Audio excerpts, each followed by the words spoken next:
ನೋಡಿ, ರಾಜ್ಯದ ಬಹುತೇಕ ಜಿಲ್ಲೆಗಳಲ್ಲಿ ಆರಂಭದಲ್ಲಿ ಹೇಳಿದ್ವಲ್ಲ, ಜನಸಾಮಾನ್ಯರ ಪರದಾಟ ಆಗ್ತಾ ಇದೆ ಅಂತ. ಪ್ರಮುಖವಾಗಿ ಈ ಶಾಲಾ ಕಾಲೇಜಿಗೆ ಹೋಗಬೇಕಾದಂತಹ ವಿದ್ಯಾರ್ಥಿಗಳ ಪರದಾಟ ಆಗ್ತಾ ಇದೆ. ಬಸ್ಗಳು ಸಿಗದೆ ವಿದ್ಯಾರ್ಥಿಗಳಿಗೆ ತಟ್ಟಿದೆ ಬಂದ್ ಬಿಸಿ.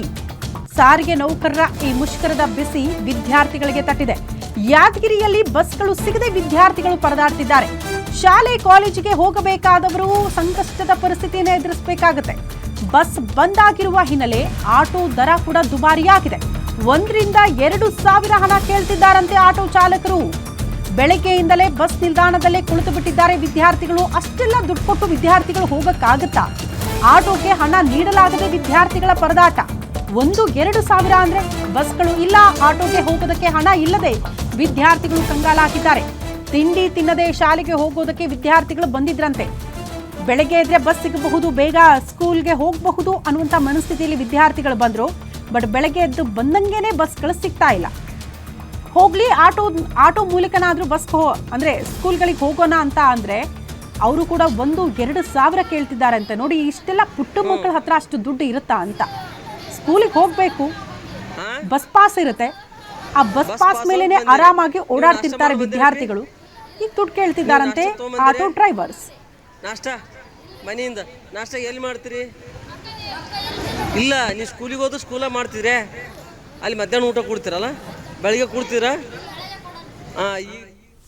ಈಗ ಯಾದಗಿರಿಯಲ್ಲಿ ನಾವು ಗಮನಿಸ್ತಾ ಇದ್ವಲ್ಲ, ಬಸ್ಗಳು ಸಿಗ್ತಾ ಇಲ್ಲ, ಆಟೋ ಹತ್ಕೊಂಡು ಹೋಗೋದಕ್ಕೆ ಕಾಸಿಲ್ಲ ನಮ್ಮ ಹತ್ರ ಅಂತ ವಿದ್ಯಾರ್ಥಿಗಳು ಪರದಾಡ್ತಿದ್ದಾರೆ. ಆ ವಿದ್ಯಾರ್ಥಿಗಳ ಪರದಾಟ ಹೇಗಿದೆ ಅನ್ನೋದ್ರ ಬಗ್ಗೆ ಅವ್ರ ಜೊತೆ ನಮ್ಮ ಪ್ರತಿನಿಧಿ ನಾಗಪ್ಪ ಮಾಲಿಪಾಟೀಲ್ ಮಾತನಾಡಿಸಿದ್ದಾರೆ. ಏನು ಹೇಳಿದ್ದಾರೆ ಬನ್ನಿ ನೋಡ್ಕೊಂಡು ಬರೋಣ. ಸಾರಿಗೆ ನೌಕರರ ಬಿಸಿ ಈಗ ಪ್ರಯಾಣಿಕರು ಅದೇ ರೀತಿಯಾಗಿ ವಿದ್ಯಾರ್ಥಿಗಳಿಗೆ ಕೂಡ ತಟ್ಟಿದೆ. ನಾವು ಕೂಡ ಯಾದಗಿರಿಯ ಕೇಂದ್ರ ಬಸ್ ನಿಲ್ದಾಣದಲ್ಲಿದ್ದೇವೆ. ಖುದ್ದು ಇಲ್ಲಿ ನೋಡಬಹುದು, ಬೆಳಗ್ಗೆ ಬಸ್ಗಳು ಎಂದಿನಂತೆ 6 ಗಂಟೆಯಿಂದ ಬಸ್ ಸಂಚಾರ ಆರಂಭವಾಗಬೇಕಾಯಿತು. ಆದರೆ ರಾಜ್ಯಾದ್ಯಂತ ಸಾರಿಗೆ ನೌಕರರು ವಿವಿಧ ಬೇಡಿಕೆಗಳ ಈಡೇರಿಕೆಗೆ ಆಗ್ರಹಿಸಿ ಪ್ರತಿಭಟನೆ ನಡೆಸ್ತಾ ಇದ್ದಾರೆ. ಯಾದಗಿರಿ ಜಿಲ್ಲೆಯಲ್ಲಿ ಸುಮಾರು 1,500ಕ್ಕೂ ಹೆಚ್ಚು ಸಾರಿಗೆ ನೌಕರರು 1,500ಕ್ಕೂ ಹೆಚ್ಚು ಸಾರಿಗೆ ನೌಕರರಿದ್ದು, ಅದರಲ್ಲಿ ಬಹುತೇಕ ಸಾರಿಗೆ ನೌಕರರು ಕರ್ತವ್ಯಕ್ಕೆ ಗೈರಾಗಿದ್ದಾರೆ. ಪರಿಣಾಮವಾಗಿ ಯಾದಗಿರಿ ಕೇಂದ್ರ ಬಸ್ ನಿಲ್ದಾಣದಿಂದ ಬಸ್ಗಳು ಕೂಡ ಯಾವುದೇ ಬಸ್ಗಳು ಕೂಡ ಸಂಚಾರ ಕೂಡ ಆಗಿಲ್ಲ. ನಾವು ನೋಡಬಹುದು, ಎಂದಿನಂತೆ ಬಸ್ಗಳು ತಮ್ಮ ಪ್ಲಾಟ್ಫಾರ್ಮ್ನಲ್ಲಿ ನಿಂತು ಬಸ್ಗಳು ಆರಂಭವಾಗಬೇಕಿತ್ತು ಸಂಚಾರ. ಆದರೆ ಬಸ್ಗಳನ್ನು ಈಗ ಇಲ್ಲಿ ಬಸ್ಗಳು ನಿಲುಗಡೆ ಕೂಡ ಮಾಡಿಲ್ಲ. ಬಸ್ ಚಾಲಕರಾಗಿರ್ಬೋದು, ನಿರ್ವಾಹಕರು ಕೂಡ ಕರ್ತವ್ಯಕ್ಕೆ ಗೈರಾಗಿದ್ದಾರೆ. ಪರಿಣಾಮವಾಗಿ ಪ್ರಯಾಣಿಕರು ಕೂಡ ಪರದಾಡುವಂಥ ಪರಿಸ್ಥಿತಿ ಆಗಿದೆ. ನಾವು ದೃಶ್ಯಗಳನ್ನು ನೋಡ್ಬೋದು. ಏನು ಕೇಂದ್ರ ಬಸ್ ನಿಲ್ದಾಣದಲ್ಲಿ ದಿನನಿತ್ಯವೂ ಏನು ವಿದ್ಯಾರ್ಥಿಗಳಾಗಿರ್ಬೋದು, ಪ್ರಯಾಣಿಕರು ಸಾವಿರಾರು ಸಂಖ್ಯೆಯಲ್ಲಿ ಇಲ್ಲಿ ಪ್ರಯಾಣಿಕರು ಇರ್ತಾ ಇದ್ರು. ಆದರೆ ಬಸ್ ಸಂಚಾರ ಬಂದ್ ಹಿನ್ನೆಲೆಯಲ್ಲಿ, ಸಾರಿಗೆ ನೌಕರರ ಮುಷ್ಕರ ಹಿನ್ನೆಲೆಯಲ್ಲಿ ಪ್ರಯಾಣಿಕರ ಸಂಖ್ಯೆ ಕಡಿಮೆಯಾಗಿದೆ.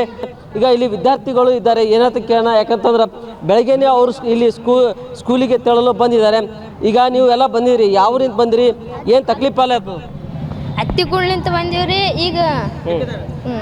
ಈಗ ಬಸ್ ಅಕ್ಕಳಿಂತ ಬಂದವ್ರಿ. ಊರಿಗೆ ಈ ಕಡೆ ಸಾಲಿಗೆ ಹೋಗಕ್ಕೆ ಬಸ್ ಇಲ್ರಿ. ಈಗ ಬಸ್ ಇಲ್ಲ, ಏನಿಲ್ಲ, ನೀವು ಇಲ್ಲಿ ಬಂದಿರಿ, ಕೈಯಲ್ಲಿ ಪಾಸ್ ಇಟ್ಕೊಂಡು ಕುಂತೀರಿ. ನೀವು ಏನು ಸ್ಕೂಲಿಗೆ ಹೋಗ್ತೀರಾ, ಮನೆಗೆ ಹೋಗ್ತೀರಾ? ದುಡ್ಡು ಅದಾವ ಅಥವಾ ಇಲ್ಲ? ನಿಮ್ದೇನು ಸಮಸ್ಯೆ? ಈಗ ದುಡ್ಡು ಇಲ್ರಿ. ಈಗ ಪಾಸ್ ನಂಬಿ ಬಂದೀವ್ರಿ. ಈಗ ಆಟೋದವ್ರಿಗೆ ಕೇಳಿದ್ರೆ ಜಗ್ಗಿ ಹೇಳ್ತಾರ್ರಿ. ಈಗ ಊರಿಗೆ ಹೋಗ್ಬೇಕಂದ್ರೆ ಪೇರೆಂಟ್ಸ್ ಕರ್ಸಿ ಹೋಗ್ಬೇಕ್ರಿ. ಈಗ ನಿಮ್ಮ ಹತ್ರ ದುಡ್ಡಿಲ್ಲ ಊರಿಗೆ ಹೋಗಕ್ಕೆ ದುಡ್ಡಿಲ್ಲ ರೀ ಊರಿಗೆ ಹೋಗಕ್ಕೆ. ಈಗ ನಿಮ್ಮ ನಾಷ್ಟ ಅದು ಆಗ್ಯದಿಲ್ಲ? ಈಗ ಶಾಲೆಗೆ ಹೋಗಿ ಅಲ್ಲಿ ಮಧ್ಯಾಹ್ನ ಊಟ ಅದು ಮಾಡ್ತಿದ್ರಿ. ನೀವೀಗ ಊಟ ಏನೋ ಉಪಹಾರ ತೊಗೊಂಡು ಬಂದಿರ, ನಾಷ್ಟ ಮಾಡ್ಕೊಂಡ್ ಬಂದಿರ? ಇಲ್ಲ ಇಲ್ರಿ, ನಾಷ್ಟ ಮಾಡ್ಕೊಂಬಂದಿಲ್ರಿ.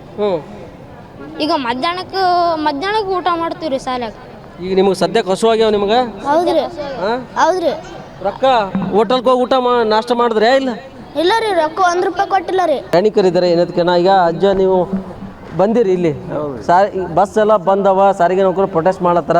ಬೆಳಿಗ್ಗೆ ಬಂದು ಕುಂತೀರಿ, ಒಂದು ಬಸ್ ಬಂದಿಲ್ಲ, ಏನಿಲ್ಲ, ನಿಮ್ಗೆ ಏನು ತಕ್ಲೀಫ್ ಆಗ್ಯದ? ತಕ್ಲೀಫ್ ಆಗ್ಯದ್ರಿ.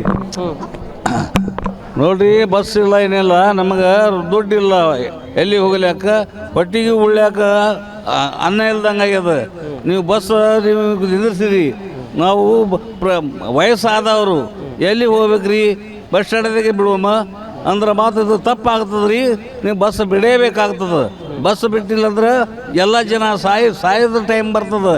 ಬಸ್ ಬಿಡ್ಬೇಕ್ರಿ ನೀವು ಅಂದ್ರೆ ಮಾತದು ಅಲ್ಲದ ಕೆಲಸ ಮಾಡಬೇಡ್ರಿ, ಹೌದಾಗೋದು ಕೆಲಸ ಮಾಡಿರಿ. ಅಂದ್ರೆ ಎಲ್ಲ ಪ್ರಾಣಿಗಳು ಬದುಕು ವಿಚಾರ ಮಾಡಿರಿ.